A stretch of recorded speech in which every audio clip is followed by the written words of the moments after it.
Label the axes before use. The side facing you is the drive side. The opposite is the driven side. Slide the 4 square nuts on part H into the left Y-axis track until they stop. Tighten them with the Allen key.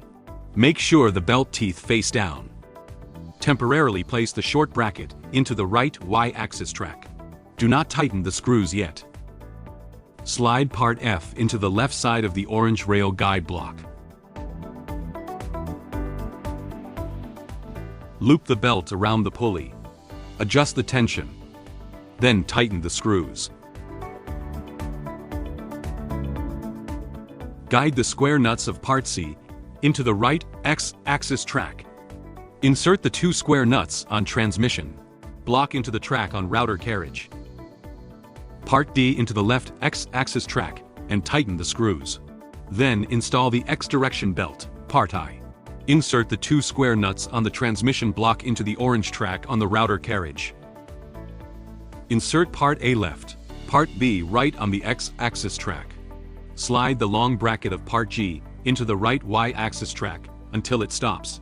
Then tighten the 4 screws with a hex wrench.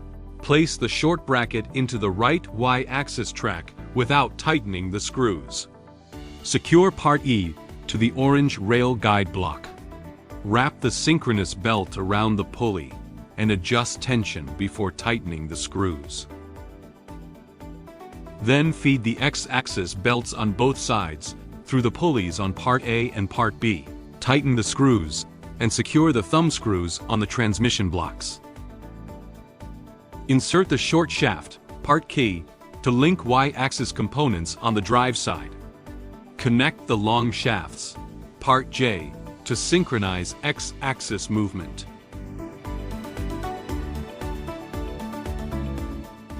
Finally, secure the Xpert with F-clamps, and you're ready to start working.